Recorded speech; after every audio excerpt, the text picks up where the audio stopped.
vi med sex i folk som det blir. Bland här står det Gotlands kommun här.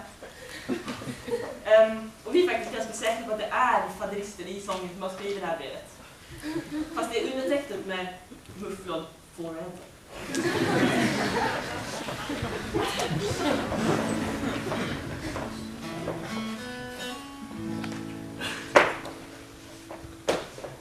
Hör ni med sex?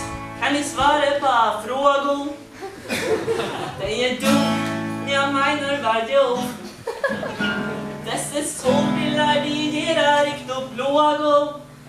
Det är mörkt nog en dag i den nord. Ska man ha briller, passa ner mot gytar. Jag missar munnen och haklappen blir bort.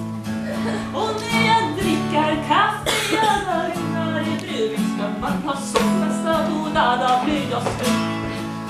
Ja, solglasögonen ska alltid sitta på.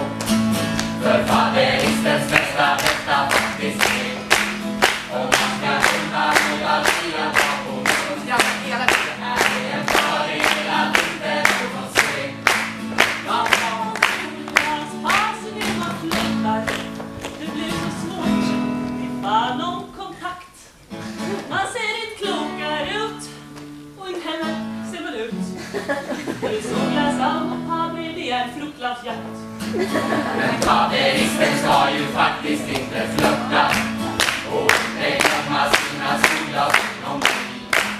För risken är att om man raggar på en bolla, så kan man mycket väl bli kallad pedofil. Om man har solglas, pass inte när man knuppar. Det blir så mörkt, för att inte är i taskar. Jag blir så argar då, och till slut så var han gal. En faderist med sexliv smekar känns till flärd. Jag solglasögonen